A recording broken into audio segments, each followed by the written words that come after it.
যেই দিন নিজে পরিশ্রম করে আপনি 10 টাকা ইনকাম করবেন, আমার মনে হয় তারপর থেকে আপনি কারো কর্ম নিয়ে কখনো হাসি ঠাট্টা করবেন না। 10 টাকা ইনকাম করতে যে কত পরিশ্রম করতে হয় এটা আপনি তখন বুঝতে পারবেন।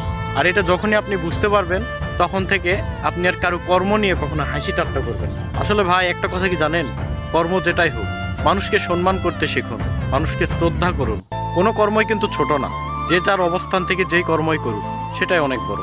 আর কর্মকে কখনো ছোট চোখে দেখবেন না।